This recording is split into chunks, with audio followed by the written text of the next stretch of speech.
Picture this. 5,000 years ago, a king was searching for the secret to immortality, and this search led him to fight gods, slay monsters, and even journey to the land of the dead. Gilgamesh's story isn't just some ancient tale. This is the story of facing humanity's greatest fear, death.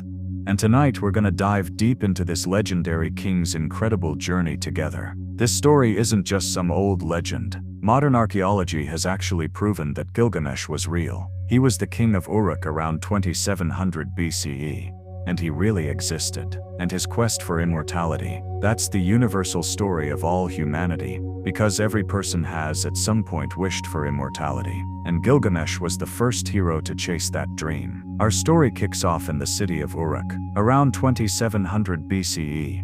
This place was one of the world's biggest metropolises, and its king Gilgamesh was one of the most powerful people in history. But here's the thing. Gilgamesh wasn't a hero at first. He was a brutal dictator. What's written on those Sumerian tablets is pretty shocking. Gilgamesh was crushing his people day and night. He was forcing young men into his army, taking young women to his palace. The people of Uruk were sick and tired of his tyranny. But why was Gilgamesh such a monster? The answer lies in his very nature. He was half god, half human. His mother Ninsun was a goddess, but his father was a mortal king. This dual nature was driving him crazy. He had godlike power but was still mortal. This contradiction kept him constantly angry and unsatisfied. The people of Uruk couldn't take this oppression anymore. They were crying out to the god Anu, "Great God, save us from this tyrant." And the gods heard their prayers. But their solution was going to be totally unexpected. The gods decided to create a weapon against Gilgamesh.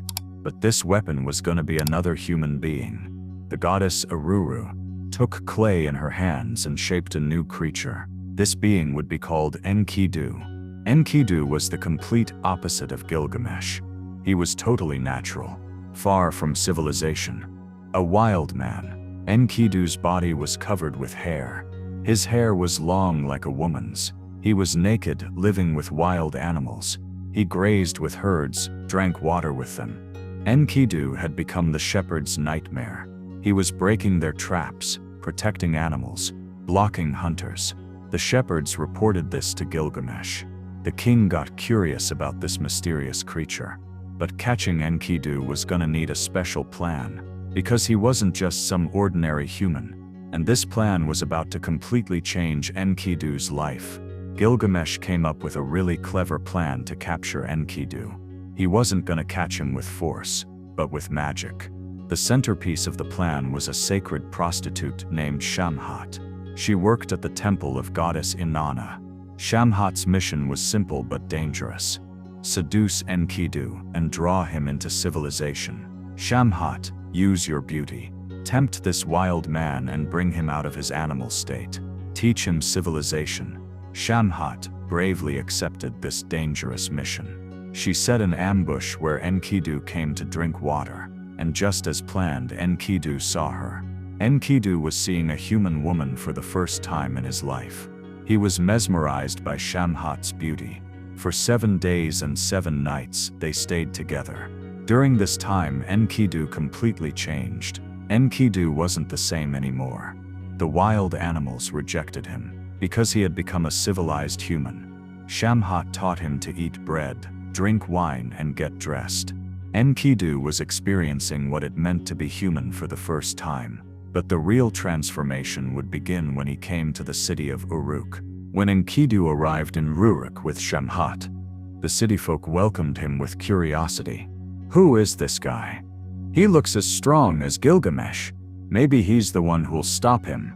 Enkidu had also heard about Gilgamesh's tyranny. He was determined to stop this cruel king.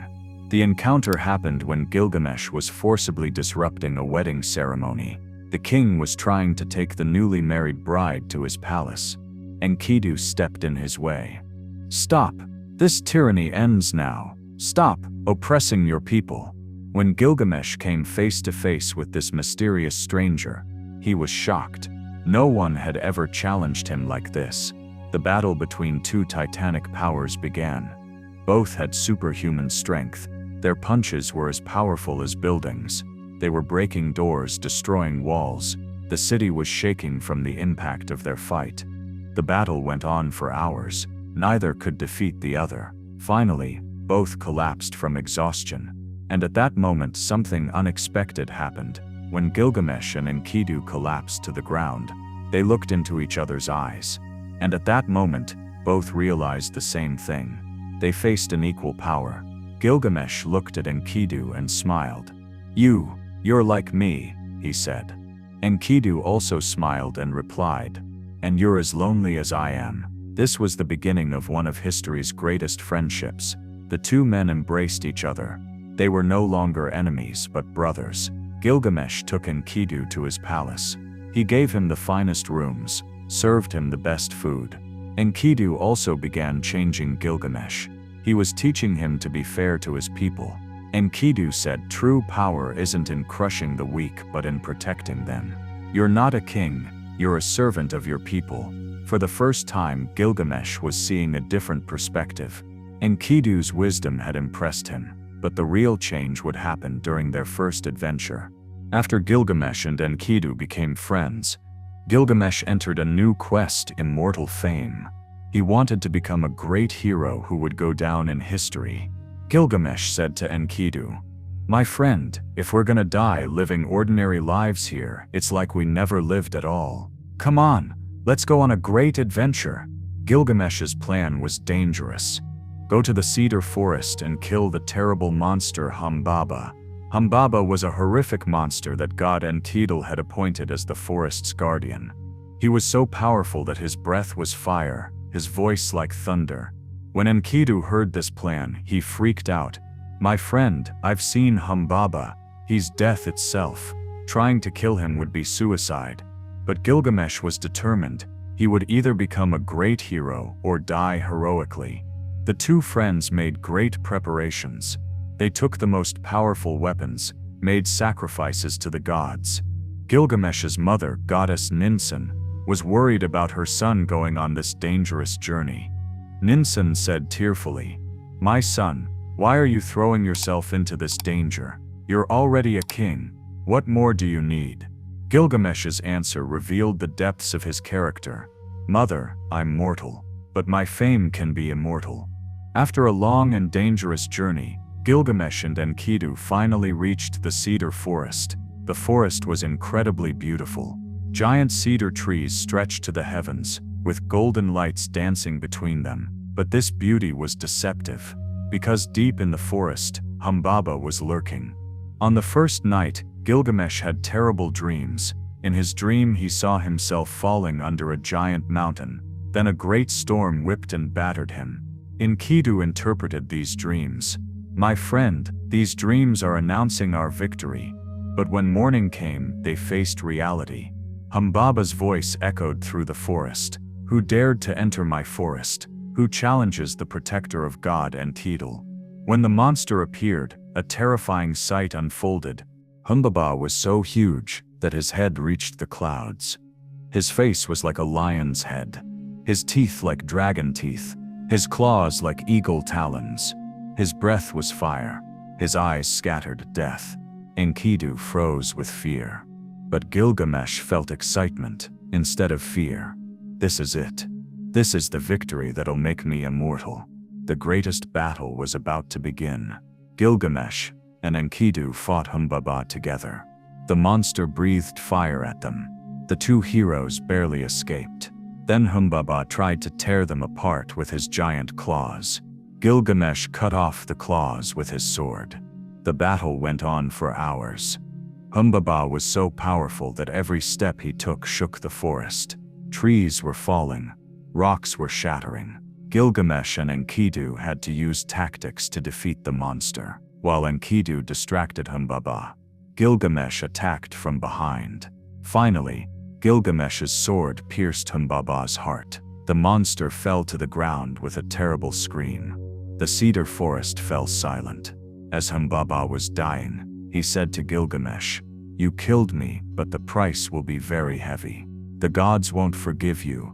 Gilgamesh didn't care about this warning. He was celebrating his victory. The two friends cut down the most beautiful cedar trees and took them to Uruk. The people of Uruk welcomed their heroes with joy.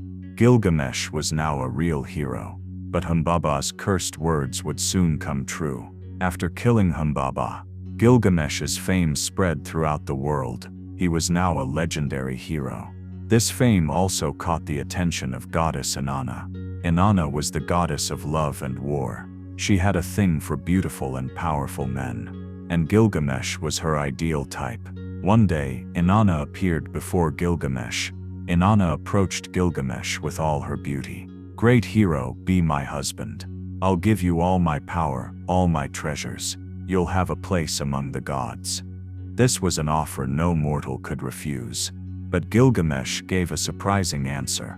Gilgamesh looked at Inanna coldly and said, "How many of your husbands have you killed? What did you do to Tammuz? What did you do to Dumuzi? I won't be your victim." Inanna's rage was terrible. No mortal had ever treated her like this. Inanna screamed, "You'll pay for this insolence. I'll destroy you and your city." The goddess ran to her father, and she asked him for a terrible weapon to punish Gilgamesh. Inanna asked her father, God Anu, for the bull of heaven. The bull of heaven was one of the gods' most terrible weapons. It was a giant monster that descended from the sky and could kill hundreds of people with its breath. Anu hesitated at first. "Daughter, the bull of heaven is very dangerous. If it can't be controlled, it could destroy the whole world." But Inanna insisted. "Then let's destroy the world. Gilgamesh's insolence must be punished." Finally, Anu agreed. The bull of heaven was sent upon Uruk. When the monster descended from the sky to the city, a horrific scene unfolded. The bull of heaven was so huge that its steps created earthquakes. Its breath was so powerful that it killed 100 people in one blow. The city people were fleeing in panic. Gilgamesh and Enkidu faced this new threat.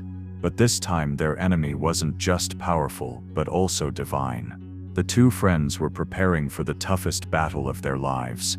Gilgamesh and Enkidu made a plan to fight the bull of heaven. The monster was so huge that normal attacks wouldn't work. Enkidu said, "My friend, we can't defeat this monster the normal way. We gotta face it head on." While Enkidu distracted the bull, Gilgamesh attacked from behind. But the bull of heaven wasn't an ordinary monster. It had divine powers. The bull breathed so powerfully that Enkidu was blown into the air. Then it bellowed so loudly that the city walls cracked. The battle had destroyed half the city. But Gilgamesh and Enkidu weren't giving up. Finally, Enkidu grabbed one of the bull's horns and brought it down. Gilgamesh also plunged his sword into the monster's heart. The bull of heaven died with a terrible sound. But this victory would come at a steep price. When Inanna saw her beloved bull killed, she went crazy. Inanna shouted down from the city walls, "Curse you! You've defied the gods. The price will be death." Enkidu rudely responded to the goddess's threat. This behavior would seal his fate. The gods were fed up with Gilgamesh and Enkidu's excesses. First they'd killed Humbaba. Then they'd defeated the bull of heaven. Finally, they'd disrespected goddess Inanna. This much insolence couldn't go unpunished. The council of gods assembled. Inanna said, "These two mortals have gone too far. One of them must die." Inanna replied, "But which one of them?" Inanna was decided. Enkidu must die, because he was the one who disrespected Inanna the most. After the decision, Enkidu began having terrible dreams. In his dream, Enkidu saw himself being taken to the land of the dead by a great eagle. There he saw the gods judging him. When he woke up, symptoms of illness had begun in his body. Enkidu understood his end. He was dying. Enkidu said to Gilgamesh, "My friend, the gods are punishing me. I'm dying. But you live and live for me." Gilgamesh didn't want to believe his friend's words. He tried everything to save Enkidu. He brought the best healers, made sacrifices to the gods, but nothing worked. Enkidu's death was inevitable. For 12 days Enkidu died in agony. During this time, Gilgamesh never left his side. The two friends had their final conversations. In his last breath, Enkidu said to Gilgamesh, My friend, the time we spent together were the most beautiful days of my life. You brought me out of wild animalism and made me human. Now you become a real human too." When Enkidu died, Gilgamesh's world collapsed. For the first time in his life, he was experiencing real loss. Gilgamesh wept at Enkidu's corpse for 7 days and 7 nights. "My friend, you died. But what about me? I'll die too. I'll become dust too." This moment was the turning point of Gilgamesh's life. For the first time, he was facing the reality of death, and this reality terrified him. Gilgamesh said to himself, "I'm so powerful, so famous, but I'll die just like Enkidu. This isn't fair. There must be a way to immortality." After burying Enkidu, Gilgamesh began a new quest. Now he wanted not just fame, but real immortality. After Enkidu's death, Gilgamesh changed. He was no longer the old, powerful and confident king. The fear of death had taken hold of him. Gilgamesh left his palace. He took off his royal clothes and wore lion skin. He didn't cut his hair or beard. He began wandering in the deserts. He no longer wanted to be a civilized person, because civilized people died. Maybe if he lived a wild life, he could escape death. But no matter how much he ran, the fear of death followed him. In his dreams, Gilgamesh constantly saw death. Enkidu's corpse, his own death. He was neither eating nor drinking. This situation went on for months. Gilgamesh looked like a crazy man. Finally, an idea came to him. If he could find someone who knew the secret of immortality, and he knew such a person, Utnapishtim. Utnapishtim was the only human who had survived the Great Flood and been gifted immortality by the gods. If he could find him, he could learn the secret of immortality. Finding Utnapishtim wasn't easy. He lived on an island at the end of the world. The path there was full of many dangers, but Gilgamesh no longer feared anything except death. The first obstacle was the Mashu Mountains. In these mountains lived terrible scorpion men. The scorpion men were half human, half scorpion. They guarded the gates where the sun rose and set. No mortal could pass through these gates, but Gilgamesh proved he wasn't mortal. When the scorpion men saw he was half god, they allowed him to pass. The next obstacle was a completely dark tunnel. This tunnel was a 12-hour journey in darkness. Gilgamesh walked for 12 hours without seeing anything. He couldn't breathe, couldn't find his direction.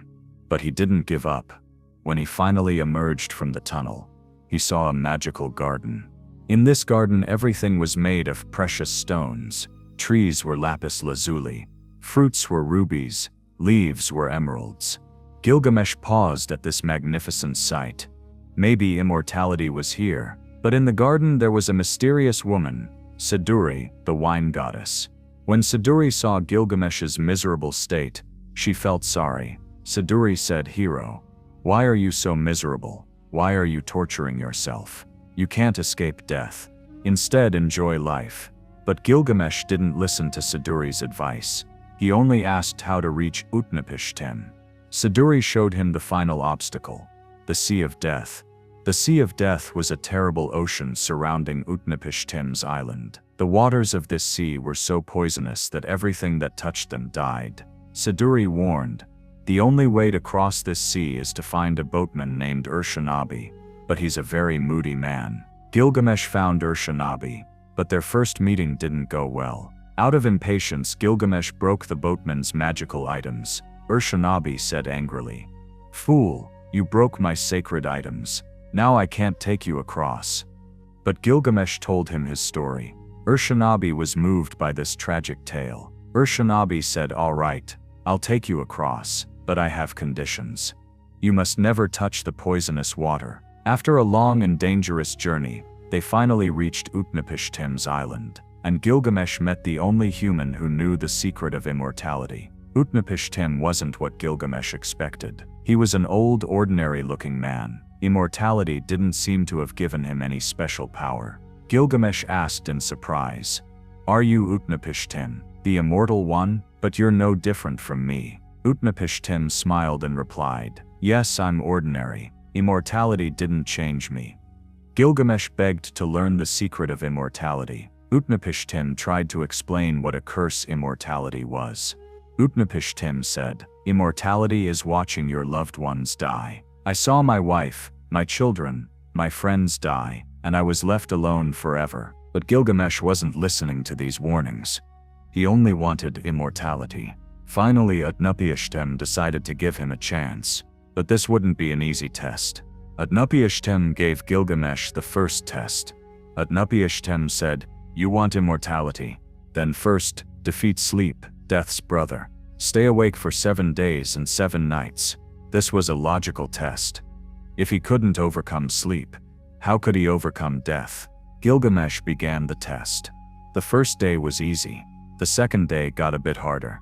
The third day, he was struggling to keep his eyes open. On the fourth day, Gilgamesh was staggering as he walked. On the fifth day, he began seeing hallucinations. By the end of the sixth day, Gilgamesh couldn't take it anymore. He fell into a deep sleep. Utnapishtim's wife called to her husband, "Look what state this great hero is in." Even he surrendered to sleep. Gilgamesh slept for 7 days and 7 nights. When he woke up, he realized he'd failed the test. Gilgamesh said in despair, "I couldn't even overcome sleep. How can I overcome death?" Utnapishtim looked at him with compassion. "Yes, you too are mortal. Accept this and go home." But the story wasn't over yet. As Gilgamesh was preparing to accept defeat, Utnapishtim's wife whispered something to her husband. The old man had been moved by Gilgamesh's suffering. Utnapishtim said to Gilgamesh, "I'll give you a secret. At the bottom of the sea, there's a plant called the plant of youth. This plant makes people young again." This wasn't immortality, but it was close. At least he could escape old age. Gilgamesh asked hopefully, "How can I find this plant?" Utnapishtim replied, "You need to dive to the very bottom of the sea, but be careful, the plant is thorny. Your hands will bleed." Gilgamesh was willing to take this risk. He tied heavy stones to his feet and dove into the sea. At the bottom of the sea, he found a magnificent blue plant. Gilgamesh reached for the thorny plant. The thorns tore his hands apart, but he didn't care. He picked the plant and surfaced. The plant of youth was in his hands. Now he could defeat old age. But fate would have it that this happiness wouldn't last long. Gilgamesh began his journey back to Uruk with the plant of youth. On the way, he decided to stop at a pond and bathe. Gilgamesh thought, "I'll share this plant with my people in Uruk. We'll all stay young together." He left the plant by the pond's edge and entered the water. But while he was bathing, a large snake caught the scent of the plant. The snake approached the plant. It could sense the plant's power. It immediately swallowed the plant. The moment the snake swallowed the plant, it shed its old skin. It became young and shiny. When Gilgamesh finished bathing and returned, he saw the plant was gone. Only the snake's old skin remained. Gilgamesh understood what had happened. He cried out in tears, "Ah! All my efforts were in vain. Immortality slipped through my fingers." This moment was the final turn in Gilgamesh's spiritual journey. He had finally grasped that immortality was impossible. Gilgamesh sat for a long time where the snake had stolen his plant. For the first time, he was objectively evaluating his own situation. Gilgamesh thought to himself, "How much effort I put in. I killed Humbaba, defeated the Bull of Heaven, traveled the world, but in the end I'm still mortal." But this thought no longer saddened him, because he had grasped something important. The journey that began after losing Enkidu had changed him. He was no longer the old cruel king. He had learned to suffer, experienced loss, tasted defeat. Gilgamesh said to himself, "Maybe immortality isn't in the body, but in the soul. Enkidu died, but as long as I remember him, he lives." This realization brought him peace. He was now ready to return to Uruk, but this time as a different king. After his long journey, Gilgamesh finally returned to Uruk. The city people welcomed their king with curiosity, because he had changed a lot. The old, proud, harsh king was gone. In his place was a wise, compassionate leader. Gilgamesh addressed his people. "My people, I've returned from a long journey. On this journey, I learned the true meaning of life." He told them Enkidu's story, the value of friendship, the pain of loss, the reality of death. Gilgamesh continued, "I searched for immortality, but couldn't find it, because true immortality lies in doing good deeds, in living in the hearts of our loved ones." The people were amazed by their king's transformation, but over time they understood how beautiful this change was. Gilgamesh was now a just king. He listened to his people, cared about their problems.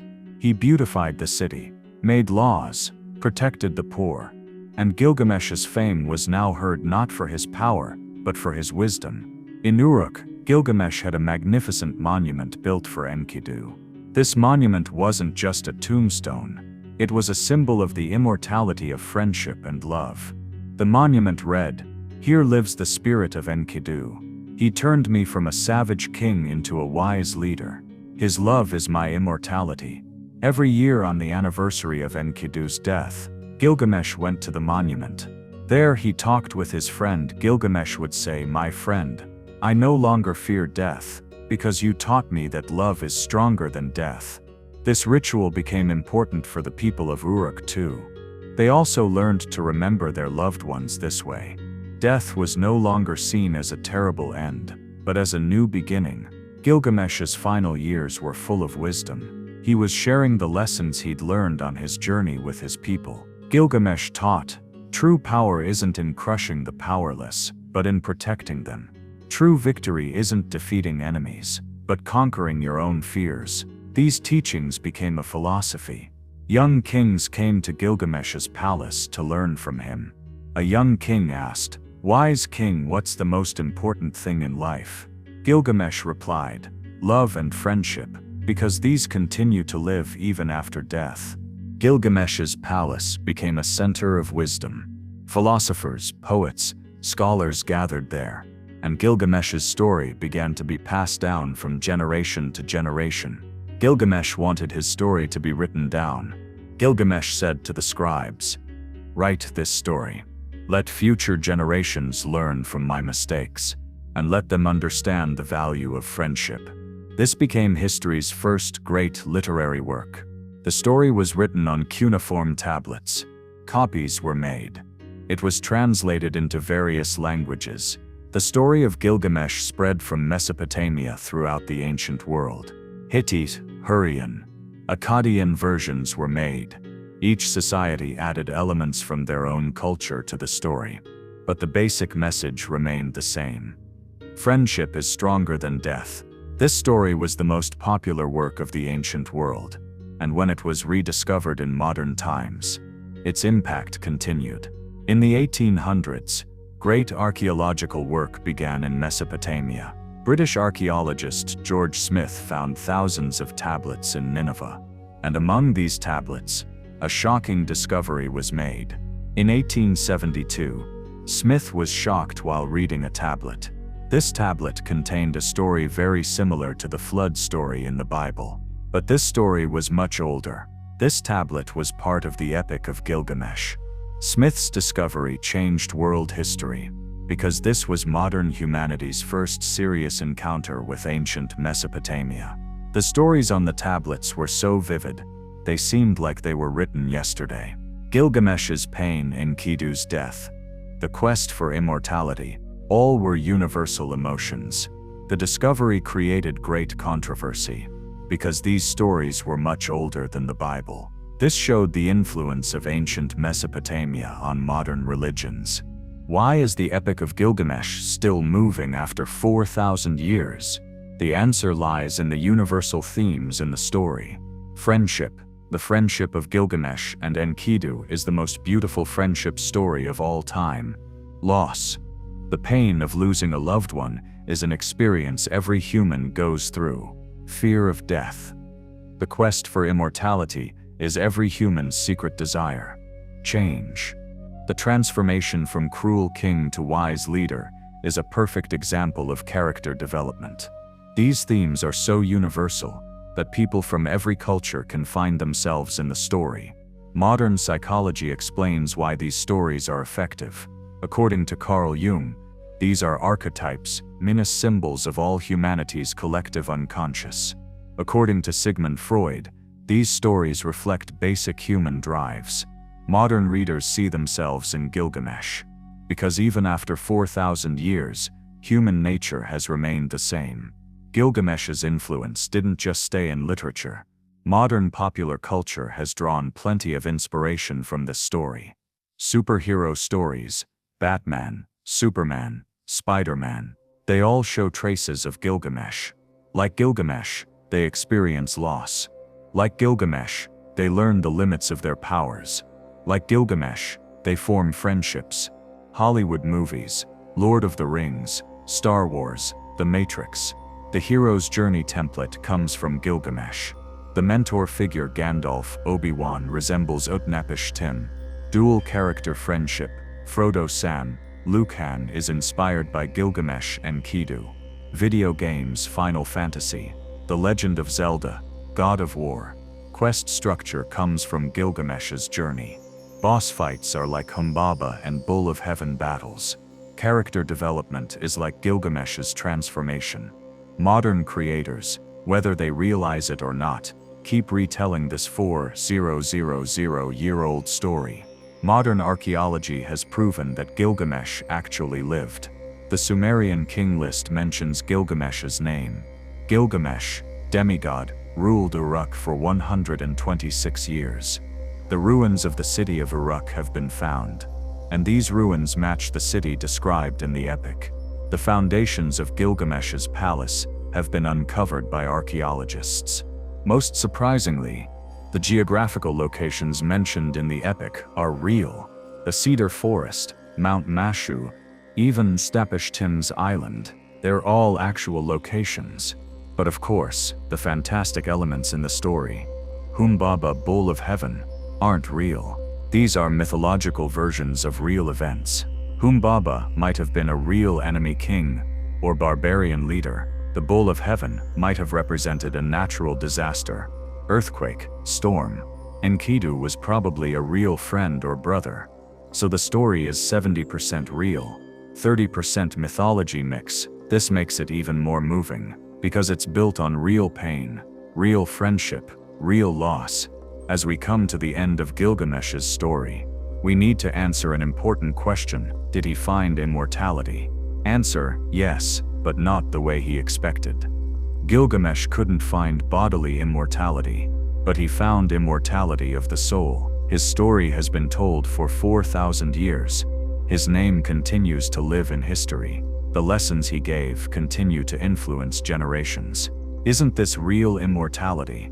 Modern science reaches the same conclusion. Biological immortality is impossible for now. Cultural immortality is possible. People continue to live through the works they create, the good deeds they do, in the hearts of their loved ones. Gilgamesh had discovered this 4,000 years ago, and he had shared this discovery with all humanity. Gilgamesh's journey began with a quest, immortality. This quest drove him to fight monsters, challenge gods, and go to the ends of the earth. But what he finally learned was this: true immortality isn't in not dying, but in living meaningfully. Enkidu's death taught him the power of love. His own defeats taught him humility. His long journey taught him wisdom, and in the end he became not just a king, but a teacher. Gilgamesh's true immortality lives not in the walls of Uruk, but in hearts. 4,000 years later, we still tell his story, because he had discovered universal truths. Friendship is life's most precious treasure. Loss is part of growth. Death makes life meaningful. Love is stronger than everything. These lessons never get old. Every generation has to learn them anew, and Gilgamesh's story will be the guide for this learning. As long as humanity exists, Gilgamesh searched for immortality and found it, but not in his body, in his story. He died, but his words live on. What he thought was failure was actually his greatest success, because he taught us the true meaning of immortality, to keep alive the values that make us human. This is how the story ends, but Gilgamesh's real story begins anew in the heart of everyone who reads it, because he's not just an ancient king, he's the symbol of the quest for immortality in all of us, and this quest will never end.